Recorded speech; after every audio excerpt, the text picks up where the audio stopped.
This week, all hell breaks loose when two former Mormon missionaries get married. But one of them just isn't into being a Mormon, and the other just isn't into their spouse. But she still wants to make it work. Welcome to My Crazy Divorce. I'm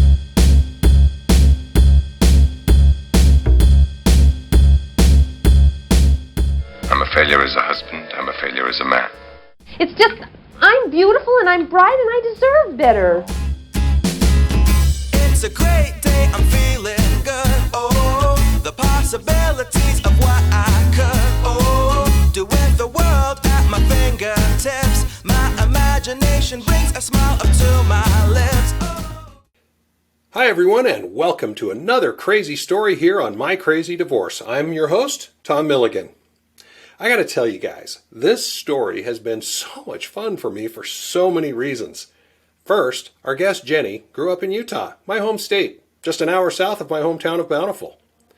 And since our story takes place in Utah, Mormonism will play a huge role in today's story. Full disclosure, I spent the first 45 years of my life as an active Mormon. I served a Mormon mission in Southern California, and while I'm no longer an active member of the church, I have a lot of great memories. And I have a lot of respect for the foundation it laid for my life, as well as for the charity work they do around the world. Jenny and I will do our best to explain the culture, the doctrine, and terms you'll hear to make sure you understand what we're talking about. And we'll try to do it in a respectful way. For those not familiar with the church, Mormon is a nickname associated with members of the Church of Jesus Christ of Latter-day Saints, which is also abbreviated sometimes as the Latter-day Saint Church or LDS Church.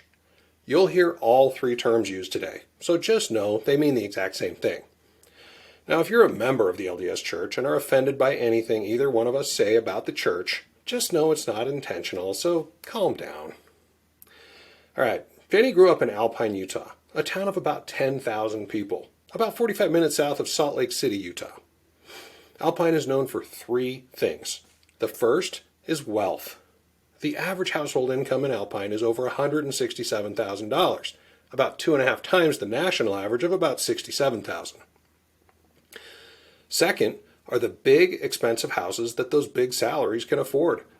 The average home in Alpine goes for about $570,000 compared to the national average of about $374,000. And finally, Alpine is really Mormon, like 94% Mormon.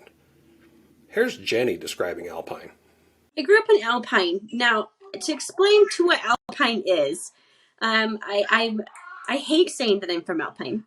I truly believe that the Mormon church is like 99% supported by the Alpine members. And so when you talk about my environment as far as religion is concerned, it was very to the T. We had 99.9% activity in the ward. Our ward was literally 2 streets. And, my high school was even worse. Lone Peak is known for high rates of suicide just because of all the pressure that is put on the children in these neighborhoods. Very high, wealthy families in these neighborhoods. I hate saying that, but that's just the truth. Now, I can't really comment on the suicide rate, but I do know antidepressant use in Utah is the highest in the nation and is nearly twice the national average. So there are definitely some underlying issues that need to be addressed. And in case you're confused, a ward is a local LDS congregation of between 300 and 600 members. Unlike most churches, your ward or congregation is assigned to you based on your location. So your Mormon neighbors all go to the same church at the same time. You probably heard a baby or two crying in Jenny's clip. Get used to it for this episode because Jenny gave birth to twins just a couple of weeks ago. So they're going to join us off and on throughout the show. I cannot wait to get to our story. But first, I need to remind you that this podcast is not legal advice or therapy. Now, how do I know that? I know that because I'm not an attorney or a therapist, so I don't offer either service. Also, if you're divorced and have a great story, please go to mycrazydivorce.com and click on the Apply to be a Guest button at the bottom of the page. We're always looking for great stories. And finally, I can't thank you guys enough for the ratings and reviews you've given. As I always say, ratings and reviews are the lifeblood of any podcast, so thank you to those of you that have rated us already. And to the rest of you, please just pause the show right now and take 2 seconds to just give us 5 stars. It really does mean a lot. Now that that's out of the way, we can get into the story. Jenny's parents had 5 children, but when Jenny's aunt and uncle died quite suddenly, her parents adopted their 3 children, bringing their total to 8. Unfortunately, not everyone in the extended family agreed with the adoption, so there was a year-long custody battle in the courts, which Jenny says helped her understand her own custody battle later on. I think it says a lot about Jenny's parents that they were willing not only to take on 3 more children, but were also willing to fight their own family in court to protect those children. So let's hear about Jenny's early life. I was very happy. I loved my parents, I loved my brothers and sisters, and I did everything I could to be a good Mormon girl. While it's not required, part of being a good Mormon girl, as Jenny puts it, sometimes includes going on a mission. I served a Latter-day Saint mission in Oregon, and I loved every moment of it. No matter our upbringing, divorce has a way of changing our beliefs or our relationship with God. Sometimes divorce moves people away from God and religion, while others gravitate closer. My relationship with God has changed quite a bit. In my opinion, gotten better. And on the standards of the Mormon culture, maybe it may look different. So despite becoming closer to God, she doesn't go to church every week as she was taught to do from birth. I call myself a half-ass Mormon. I love that. Jenny comes from a long line of Mormons, but her ex, we're going to call him Daryl for this show, doesn't have that same historical background. In fact, Daryl's dad joined the LDS Church as an adult. He's a convert to the church, though. So, I mean, he's a first generation in his line of family work. So you can imagine how important religion was to him, and far as making sure that his children were giving the outwardly appearance to the neighborhood and the high callings that he served in. For those not familiar, the LDS Church has a lay ministry. That means it's run by its members rather than a paid pastor or preacher. When a member is asked to take on a role in the church, it's referred to as a calling, because they believe the request is made by inspiration and therefore that they've been called by God to fill that role. So according to Jenny, Daryl's dad had some pretty important callings in the church. Daryl's childhood seemed very similar to Jenny's, from the outside at least. Very similar background as far as mine's concerned. There was only 3 children in his family. He was the middle. His father was in a lot of church high callings. Gone a lot, not around in his life a lot. Also worked in a very high stress job. Ask him if he loves his childhood. He would say yes. He's close to his family. And so the biggest hiccup, I think, has been all the medications that he took when he was younger. It caused a lot of issues that I think caused a lot of issues in my marriage. Daryl's family says those medications were all for ADHD, but we'll never know for sure. And we'll talk a bit later about the pressure put on men in the LDS faith. But I can tell you from personal experience, it's not for the faint of heart. I don't know which callings Daryl's dad had, but in my own life as an LDS man, there were times that I would work my 50 hours at my day job and then put in another 20 or 30 hours doing church work in the evenings and on weekends. I don't know of any other religion that touches so much of its members' lives. In fact, despite living hundreds of miles apart, it's the church that brought these two together. It ties all into religion. We served in the same mission. Daryl and Jenny didn't connect when they were missionaries, but after his mission was over, Daryl took some college courses in Utah, and to pay for college, he got a part-time job. And so I didn't really know him on the mission, but then when we came home, we taught as teachers in the Missionary Training Center, where you teach missionaries how to become missionaries. And so that's really where we met when we were working as teachers in the MTCs. Oh, the memories. I spent 2 months at the MTC back in 1987. But it wasn't just the fact that they worked together. You see, when you serve a mission, you're a 19 or 20-year-old kid who's probably away from home for the first time.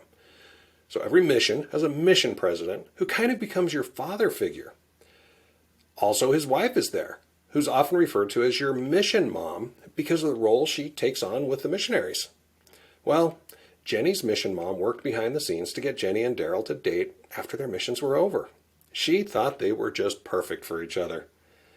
So with all the planets aligned, Daryl and Jenny started dating.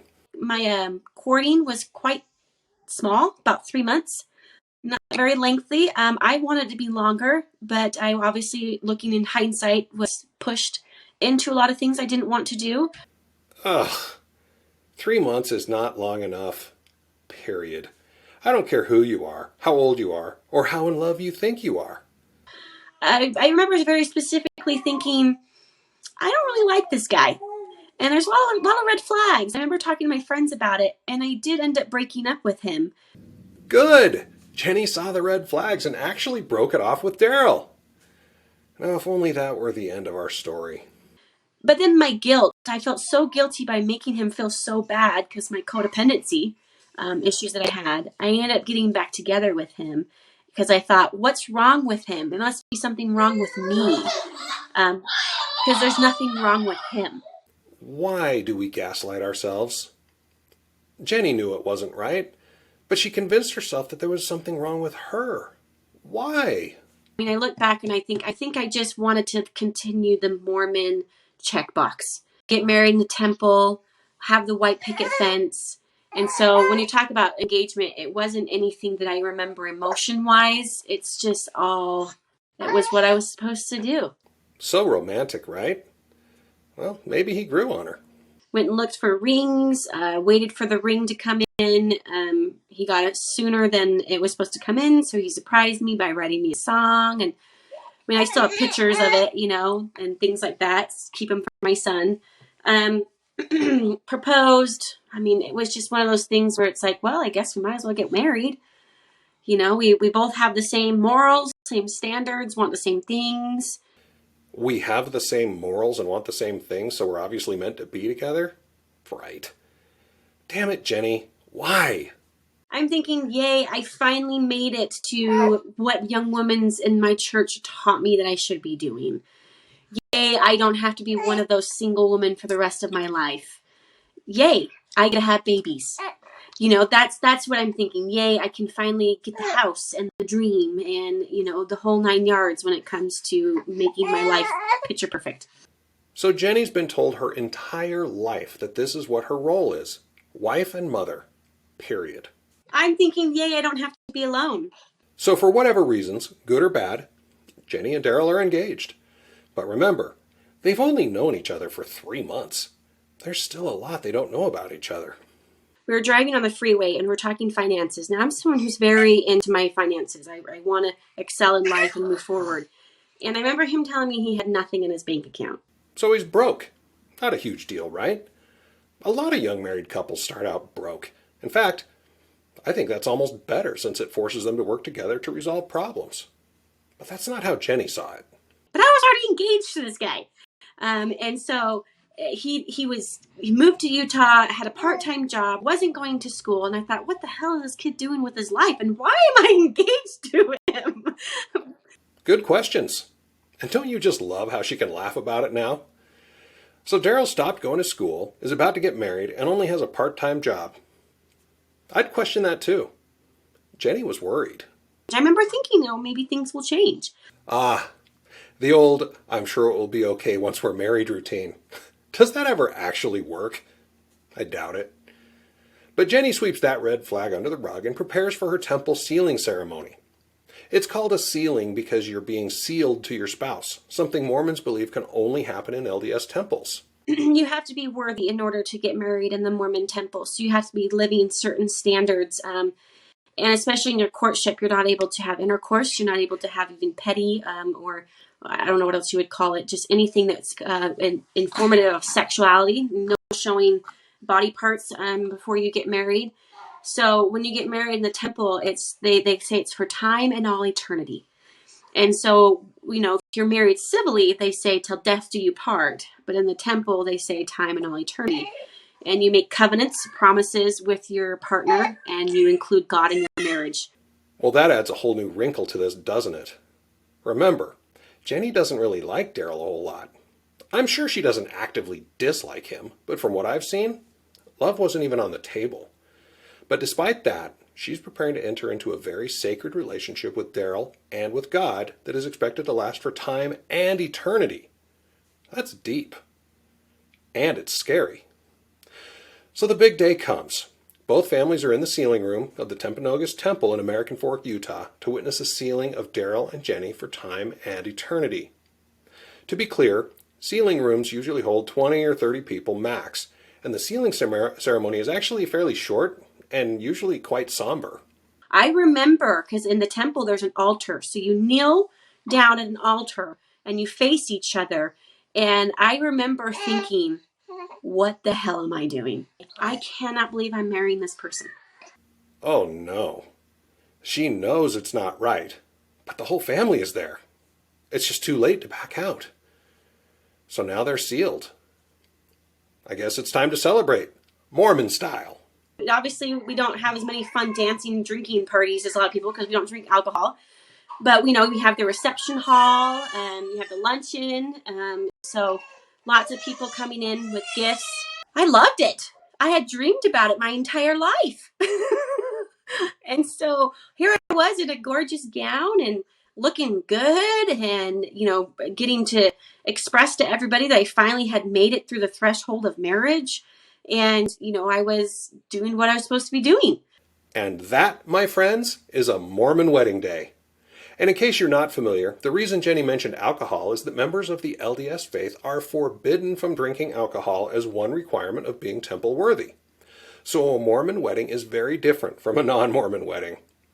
Mormons are also forbidden from drinking coffee or tea or from using tobacco in any form. I didn't know that he was doing things like, and some people may not think this is bad, but in the Mormon culture it is bad, e-cigarettes. And he was hiding it from me. And I remember we had been married for about 6 months. Like Jenny said, in most cultures and religions, e-cigarettes are no big deal. But in the LDS church, it's a big deal. Not cool at all, Daryl. But it's not just the fact that he's using tobacco products. Because I thought, how am I going to have kids with this guy if he's lying to me and he's going behind my back spending things on items that I don't know? It's about trust. And Daryl broke that trust with Jenny. And remember, God is the third member of this marriage, so he broke his commitment to God as well. And before you go commenting on how weird Mormons are, remember 2 things. First, they already know it. They refer to themselves as a peculiar people, so they get it. You don't need to remind them. And second, Mormons are no more or less weird than any other religion. Anyway, one thing Mormons are encouraged to do is keep a personal history by writing in their journal. Apparently, Jenny took that very seriously. But I made him write a document in my journal saying, I'll never do these things. I am so sorry. I'm going to try to be a worthy priesthood holder. I'm not going to lie. I've lived in Utah most of my life and spent most of that life as an active member of the LDS Church. And Jenny having Daryl make her a promise in her journal is the single most Mormon thing I have ever heard. On a side note, e-cigarettes aren't free. So in addition to breaking her trust, he was spending their money. She wasn't happy about that, but they didn't have time to argue about it. And I found out that I was pregnant. And he also used my pregnancy against me. Used the priesthood against me by saying that there are consequences to my actions, that it's my fault that I got pregnant. Being pregnant is great news for some couples, but Daryl ruined it by using his priesthood. To help understand the priesthood, here's an explanation directly from the church's website. Quote, to govern his church on earth, he, God, delegates a portion of his power and authority to worthy male members of the church. This delegated authority is called priesthood. End quote. Now, one of the delegated powers is that of giving priesthood blessings. So again, right from the church's website, quote, priesthood blessings are given to provide direction and comfort as guided by the Spirit. Worthy men who hold the priesthood may give blessings of comfort and counsel to their wives. Unquote. Basically, despite Daryl's use of e-cigarettes, he somehow felt he was worthy to give Jenny a priesthood blessing, to give, quote, comfort and counsel.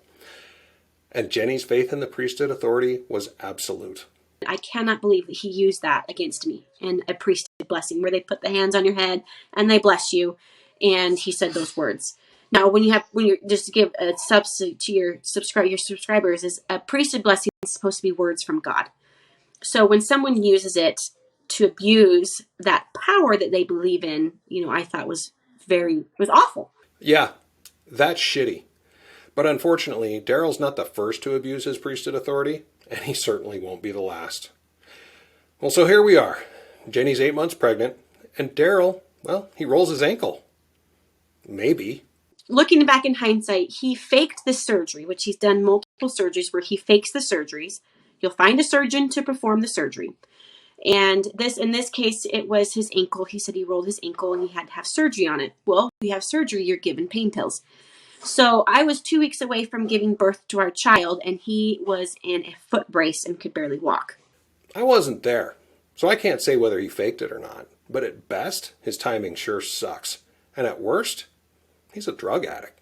I learned that he also had a hard time having the attention on someone else as far as medical concerns are. So I had a medical concern. I was pregnant at the time, and that was empowering for him, so he had to match that level.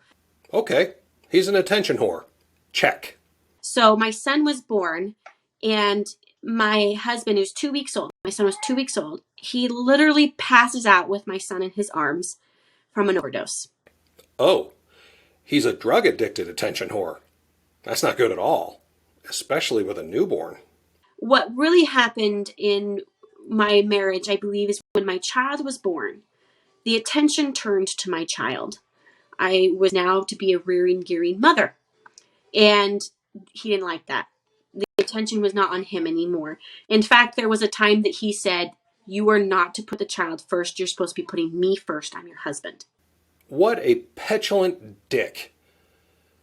But Jenny gives Daryl a lot more grace than I do. As a Mormon, I do know the expectations that are put on a father figure are a lot greater than the average father. And so my expectations of him were a lot higher than I think that they should have been.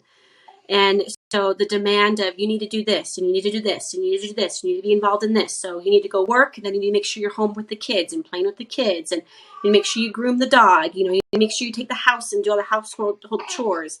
Whatever, Daryl. Yeah, being a man is sometimes hard. Sometimes it's thankless. But he really needs to grow up. There had been an incident where he had pulled out a gun, my Daryl, pulled out a gun and wanted to kill himself in front of me. Now, he had done this multiple times and tried to use it against me. My heart goes out to anyone with suicidal ideations. I'm really glad I've never had to deal with that. And I'm totally not qualified to make this statement, but here goes anyway.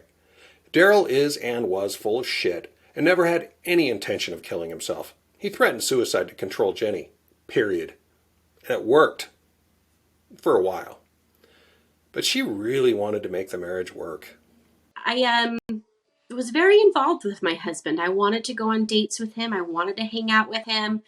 I wanted to be with him. In fact, it was the exact opposite. He wanted to be alone because he was doing things behind my back that I didn't know about. I don't think he was ever cheating. I don't have proof of it, but I do know that he would just go and get high in the basement and didn't want me to be around. That sounds terrible. So Jenny's working as a real estate agent, and from the sound of it, making decent money. Of course, Daryl's spending it just as fast, so her dreams of becoming a homeowner aren't getting any closer to reality. My father ends up buying a house for us so that we can maybe pay him and, buy the house from him because we couldn't afford the house at the time. Wow, what a dad. At this point, their son is 2 years old, and Daryl's doing a ton of kratom, which is said to have mood-lifting effects, offers pain relief, and is used as an aphrodisiac. People who use kratom report increased energy, sociability, and alertness. All sounds great. But the reported health effects include sensitivity to sunburn, nausea, itching, sweating, dry mouth, constipation, increased urination, and loss of appetite. So there's that. You think that if you just talk to somebody, that they'll change. That if they love you, that they'll change. I say, hey, let's get into some counseling. I remember saying to him, I will never leave you over money spending habits, but we've got to work on it. We've got to figure it out. And he's sitting there crying on the couch, soaking it all in and getting the victimized mode. Of course he's crying on the couch, playing the victim. No surprise there. But never say never, Jenny. So we were going to support therapy. Mind you, he didn't want to go. So I remember sitting in therapy with him in this group therapy, and he didn't want to say a darn thing the whole time we were there. We only went once, and I remember trying to reach out to people saying, I thought, I can't do this by myself. Jenny's ability to believe in and forgive her husband is being tested every day. I mean, that would take a toll on any marriage. It got to the point where we could not be civil anymore. Our conversations became very toxic. We were yelling in front of the child, and I felt trapped. The money was the issue. I didn't have money to even pay for groceries anymore because he just kept spending all of it. Mind you, I was a real estate agent at the time. I was making money as well. We were trying to purchase new fences, new roof, new couches. We had money, but he was spending it so fast that I couldn't even buy groceries. I remember calling my mom and saying, I need money for groceries. I can't survive this week. Didn't I just say never say never? I went to my parents and I said, I don't know what to do. I don't want to go back home. They said, well, then why don't you get away? I decided in that moment that I was going to go to St. George, which is about 5 hours away from my house, and stay with my grandparents. Good idea. A little space might do them both some good. And I wrote a letter to him saying, if things don't change, I don't know when I'm going to be back. I just need to go. As I've said before, I wasn't there, and I haven't verified any of this with Daryl. But based on Jenny's side of the story, it seems like she's being very open and fair with her communication and what needs to happen. Do you think Daryl sees it that way? Of course not. He accused me of stealing his child. He went to his parents. His parents didn't know anything was going on. Both Daryl and Jenny are lucky to have such supportive and involved parents, and both took advantage of their advice. Jenny's parents convinced her to come home from St. George. But first, Daryl promised that he wasn't doing e-cigarettes, kratom, or anything else like it. He said, I promise you, Jenny. So I came back based on that. The day I got home, and I lived in Lehigh. Lehigh is a very windy city. There was a little receipt sitting outside on the grass. And he had been at his parents' house for a couple days. I opened up that receipt, and lo and behold, he'd been buying nicotine gum. Now, in the Mormon culture, nicotine's a big deal. And I didn't know, I knew about the e-cigarettes from years ago, but I didn't know he was still doing them. And that opened up my whole new world to me, that little tiny little receipt. And I thought, gosh, dang it. But I decided to go and meet with his parents anyway. And I brought the receipt, and I was being on the phone with his dad, and I said, look, you need to know he is lying to me. I have proof that he is lying. And if he's lying about this, I don't know what else he's lying about. And I thought maybe he'll listen to his parents if he won't listen to mine. I'll never forget it, sitting down at their kitchen table, and they looked at me like I was stupid. That heaven forbid I call their son a liar. Well, that's a dead end. Of course his parents are going to defend their son. So Daryl and Jenny decide to include their bishop in the discussions. I made sure I put my son into bed, and my parents came over, and it was a yelling, screaming fight. The bishop's just sitting there like, don't know what to do.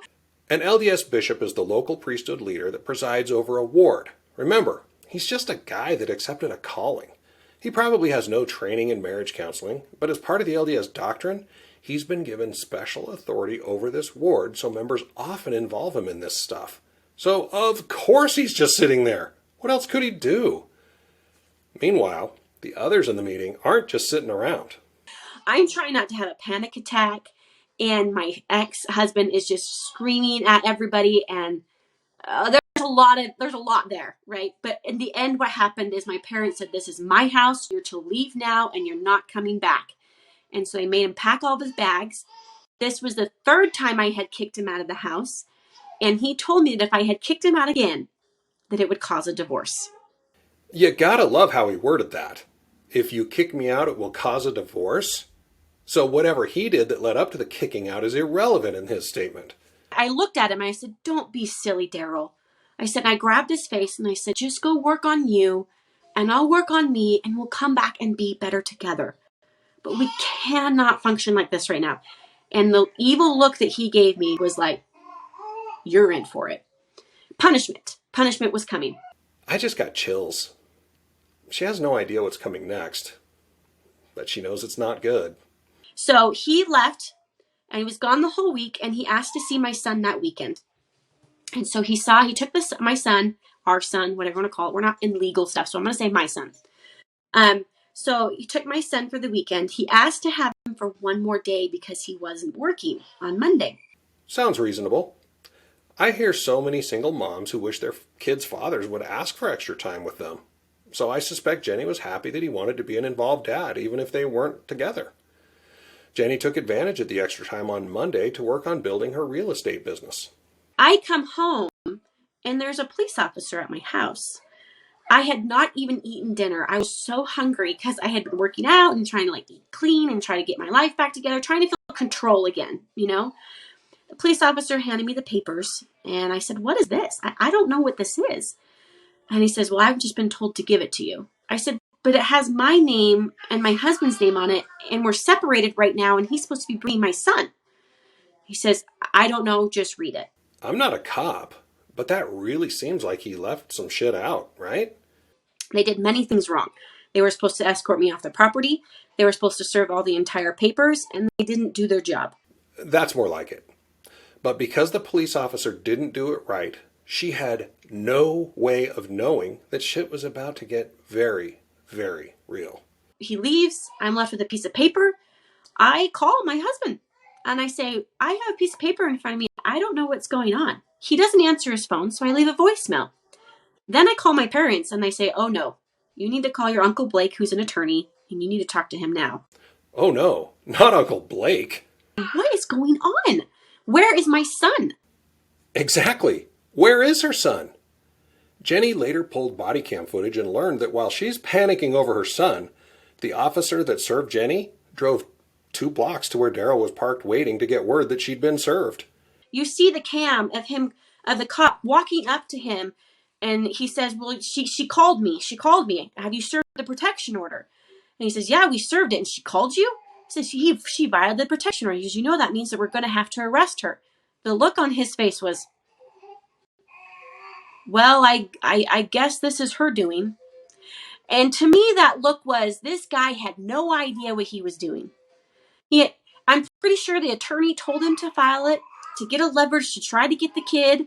It's all about control for Daryl. He first tried to use his priesthood authority, then his suicidal threats, and now he's using their child to try to control her. I honestly think he thought that we were actually going to stay married if I had learned my lesson. That if I had learned my lesson and he knew that the divorce was coming from when he said, "This is going to cause a divorce," that I would come crawling back to him and apologize. But now I'm being arrested. So that look on his face is, "Oh, shit, my plan's not working very well, is it?" Well, that backfired, didn't it, Daryl? Jenny's parents come over to do whatever they could in such a shitty situation. They call Uncle Blake, who warns them that Daryl isn't playing around and that they need to take this very seriously. I start throwing pictures on the floor. Glass starts shattering everywhere. I can't even imagine that scene. She has to be terrified. 2 hours go by, and I get another knock at the door. By the time my brother-in-law's there, my parents are there, we're trying to figure out what to do. I honestly don't remember a lot of it. So I do remember the police officer being there saying, "You broke the protection order. You called your husband. You're under arrest." I seriously can't even believe this. Jenny's under arrest? She's arrested for violating an order she didn't even know existed, for leaving a voicemail. I remember just feeling completely empty and defeated. I thought, there's nothing I can do. Here you go. Take me in my cuffs and let's just do this, because I have nothing. My son's not here. My husband's not here. I don't know what's going on. My mom is going hysterical. The cop says, "If you do not calm down, I'm going to have to arrest you too." My dad was pissed. He's like, "Who the hell are you?" I'm with them. I'd be pissed too. About my daughter and my house. Remember, Daryl just had her removed from a house Jenny's dad owns. So they caravan about 45 minutes to the county jail. First question I asked that police officer, this just tells you how bad I was. "Have you ever seen a marriage survive something like this?" Seriously? Picture this. Jenny is handcuffed in the back of a police cruiser because her husband's a douche, and she still wants to save the marriage. She's a much better person than I am. I was so hopeful that I might get my dream back together. That I've got to save this. How can someone be like this that I spent my night in my bed with? I didn't understand. I didn't understand what I did. Unbelievable. She's an amazing person. Now it's 11 p.m. I'm booked out, and The police officers tell me I have one chance to go back to the house and get my items, and I have to be out. My dad's asking all the damn questions. This is my damn house. What makes you think you can kick me out of my house and tell me I can't go back? He was pissed. Damn straight. I seriously can't believe they're kicking her out. I remember going back to the house at midnight and thinking, I don't have my dog. I don't even have my car because my car was in the protection order. I don't have my kid and I don't have my house. I have my suitcase. And I remember being so tired and so hungry because I hadn't even eaten yet. I was so hungry. But I thought, I've got to grab my library books that my son and I got because I don't know when I'm coming back. I'm not going to lie, you guys. That made me tear up a bit. And I went to my parents' house that night and I thought, thank goodness I have family because I can't imagine not knowing I would have nothing. I would be on the streets. Where would I have gone? That is so true. Thank God she had family. It wasn't until the next morning that the full picture started to come into focus. And I didn't know he had filed divorce at the time. And so the next morning, wake up, call all the attorneys, find out that he'd filed for divorce, read the divorce papers. I mean, I was just thrown into it. Just completely just trying to figure out what the hell am I going to do? How am I going to get my kid back? What is going on? And that's how it began. This episode of My Crazy Divorce is sponsored by OurDivorce.com. When I got divorced about 20 years ago, it took 19 months and $40,000. So in the fall of 2019, when I was, compelled to get another divorce, and even though I had a lot more to lose, I didn't want to spend the money or waste another year and a half of my life going through it. So I sat down and wrote up a divorce plan. I knew that if my wife and I could work together just one last time, we could get through it quickly and without attorneys. The result? Our papers were ready to file just a couple of days later. So instead of spending a year and a half getting divorced, I've spent that time perfecting my plan and making it available to everyone on OurDivorce.com. For just $299, OurDivorce.com's proprietary 3-step process guides divorcing couples through the entire divorce process and provides the divorcing couple with a complete set of divorce papers, along with easy-to-follow filing instructions for their state. $299 is a great price, but OurDivorce doesn't charge anything to use their service unless it works for you. Will your attorney make that guarantee? If you or someone you know is thinking about divorce, visit OurDivorce.com today to get started for free. That's OurDivorce.com to get started today.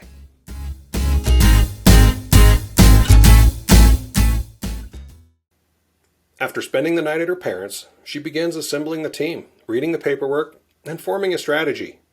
She needs to know everything. I remember going to the county and getting the entire paperwork of the protection order. And Tom, the things that man wrote in that are just absolutely absurd. That I was uncontrollable. But let's be honest, I was uncontrollable because he wasn't able to control me anymore.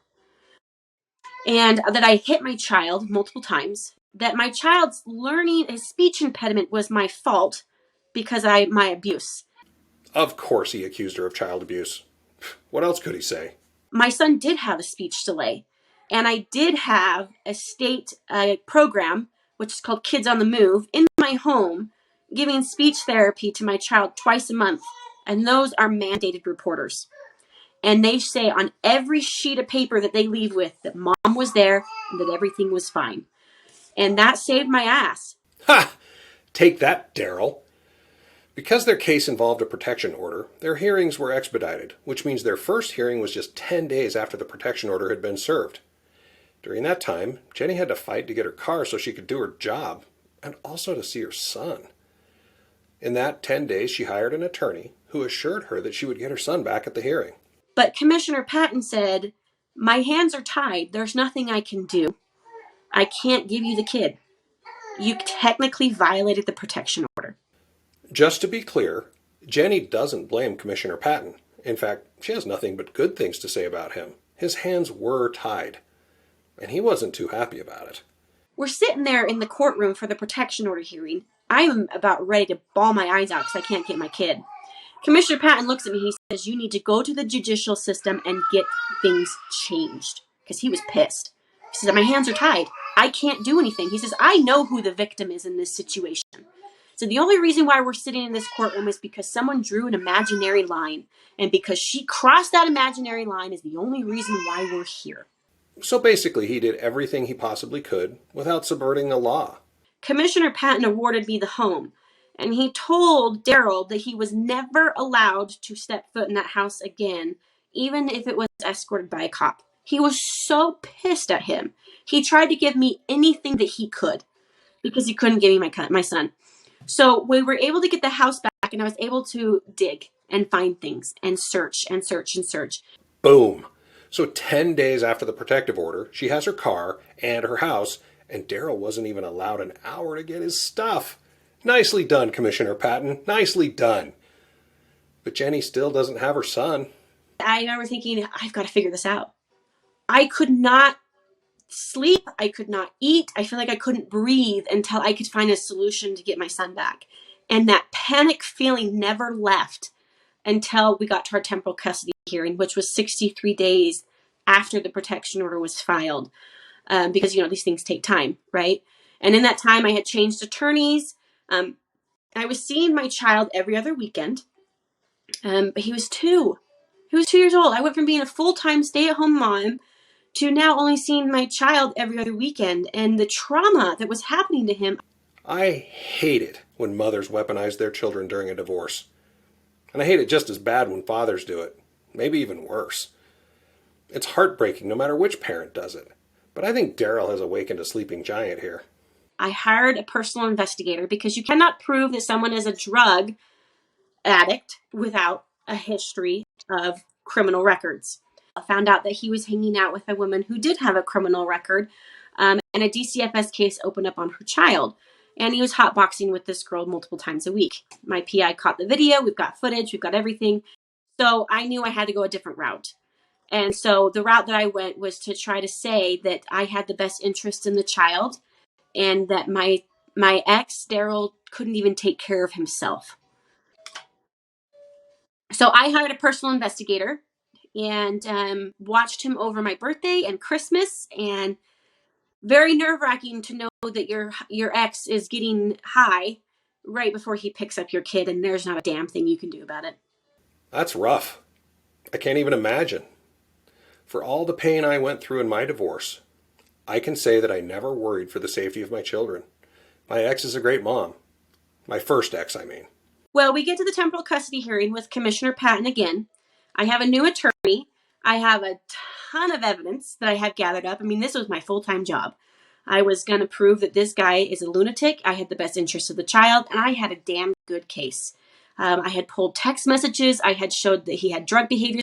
And to this day, I found a white powder, and I still don't know what it was. I was told to not try to find out what it was because it could be my issue if I did. I believe that it was, I don't know what it's called. It's a drug that they give to enhance all the other drugs. It starts with a K. I can't remember what it's called. But anyway, found text messages of him trading drugs, breaking the law. I had brought all of this in, and also to support that I'm not mental. I got a therapist note. I have all these mandated reporters that were in my home with all these sheets of papers. I mean, I had done the work. I had dug myself into it. I thought, I'm going to know the law. I'm going to figure this out. This is my son. Like, I'm not messing around with this. And so Mama Bear came out. Like I said, I think Daryl screwed the pooch by playing hardball. This entire mess could have been avoided if he had just been reasonable and actually communicated with Jenny. But instead, he lied, snuck around, and came out swinging in round 1. Idiot. Back to the hearing. So we get in that courtroom, and I'm all dressed up. I remember thinking, I've got to stay calm, I've got to stay collective, and I've got to stay posed. I'm confident in my case. And the judge has got to know that. And I remember practicing in the mirror. I've got this. I'm going to do this. I'm not going to fall apart. And I did. And I'm very proud of myself for doing that, because the second that we got in there, Commissioner Patton said, finally, I can do what I want to do. I had over 30 people at my temporal custody hearing to support me. Now, this was something that we had thought about if it was a good thing or if it would be a bad thing. I said, I don't give a shit. That commissioner needs to know that all those people support that I'm not mental and that I'm not abusive. And so we get into the courtroom, and his parents are there, obviously. All of my slew of aunt and uncles. I'm in the Mormon family. They're all there. That's awesome. The evidence of Daryl's bad behavior, coupled with the evidence of Jenny's good behavior, finally allowed Commissioner Patton to do what he obviously wanted to do all along. An equitable parent time and custody arrangement was ordered, and she was able to be with her son. But despite that victory, the protection order was still in place. I could not communicate, and I did not communicate with my ex my entire divorce because the protection order was used as a leverage on his whatever he thought it was leverage. I thought, great, I don't want to talk to you. It's going to cost me a lot of money to go through attorneys, but it gave me my peace of mind. I was actually able to focus on myself and to work on what I needed to go through with my marriage and the therapy because I didn't have this person ringing in my ear, which a lot of people do. Because, I coach people as well. And that has become a huge issue when you let that other person keep ringing in your ear. You've got to stay focused on what your new life is going to be. She's right. It's expensive, but probably worth the peace of mind it brings. That protective order is long gone, but the impacts live on today. I've never talked to him face to face ever again. I never will. And it breaks my heart for my son, but it's in the best interest of both of us. Even though the evidence gathered by Jenny's PI was beyond damning, Daryl chose to fight her for custody. But now that ruling was over, Jenny wanted the divorce to end, so she decided to play hardball too. So I gathered up my blackmail, if you want to call it that, because I knew that this was a secret life that he was living. He was still playing off as a Mormon priesthood. Oh, speak of the devil, he just texted me. That's funny. I put a lot of pressure on him, eventually shared a video that I had of the personal investigator of him doing drugs. I said, look, if you don't sign today, I'm putting down my retainer and we will go to court. And he signed. We'll never know if he settled out of fear of what the courts would do or fear that he'd be exposed as an unworthy priesthood holder. But he settled. So how long did all this take? We were going to have our 5-year anniversary that August. So it broke out in spring of 2018, and then we settled in June of 2019. So about 15 months. The average is about 11 months, so not too bad. But how much did it cost? Remember, the average is about $11,000. $70,000. Damn! 70 grand? And for what? I am happy for Jenny. She came out a winner. In fact, she paid off that 70 grand and bought a house the very next year. So what happened to Daryl? He can't pick anything up with his hands right now. He says, my dad's hands, they shake and they tremble, and he can't pick things up. Mind you, this man is 30 years old. He was diagnosed with a degenerative heart failure 2 years ago. Blamed it on working out and his eating habits. Should I feel bad for him? Because I really don't. As always, I ask Jenny how she feels about her experience. People think that your life looks horrible, that they would never want to live that life. But I look back and I think, I loved being a single mom. I hated the custody stuff, but the opportunity that I was given to be able to work on myself and focus on myself is unreplaceable. I needed that. Well, when I think about what I went through, you hear the stories, but a lot of it was emotional for me, emotional growth, looking in the mirror and accepting my story, accepting who I am, that I am someone who was arrested and accused as being a mental and abusive, but that does not define who I am. On top of that, my divorce does not define who I am. On top of that, I am not a victim. Yes, I was emotionally abused in my marriage, but I'm not going to be a victim. I'm not going to play that role anymore. Isn't she great? Jenny's younger sister is getting married in a few months, so Jenny offered some advice to her, but it applies to all of us. Make sure you love yourself, and you can look in the mirror and smile back. And make sure that you can love your spouse the way they are, and don't expect them to change. That is such great advice. I wish more people would follow it. As you've heard a few times during this show, Jenny is a new mom of twins. She's also remarried. My now husband went through my whole divorce with me. I met him probably about 5 months after it broke out. and he was my best friend through my whole divorce. I was never romantically interested in him because I had too much shit on my plate to even think about romance. But he was my one man on my side, and I love him for that. I really couldn't be happier for Jenny. She went through the shit and came out the other side a stronger and better person. You have to admire that in anyone. Jenny has a great social media presence where she shares her advice and the lessons she's learned. She uses the handle Empowerment Through Trials all over the internet. You can find me on TikTok on Empowerment Through Trials. I'm also on Empowerment Through Trials on Instagram. I'm on Empowerment Through Trials on YouTube as well. So, Empowerment Through Trials. Words cannot express how much I appreciate Jenny for being on the show today. I hope you find her story as inspirational as I do. Also, I hope you learned something about another culture and religion that you may not have known before. I always find that fascinating. And a huge shout out to OurDivorce.com for sponsoring my crazy divorce. This show wouldn't be possible without their generosity. And finally, thanks to all you guys for listening, sharing, rating, and reviewing the show. We're seeing some great traction, and that's because of people like you who help spread the word. Please keep it up. Thanks for listening, and we'll be back next week with another crazy divorce story. You don't want to miss it. Goodbye, everybody.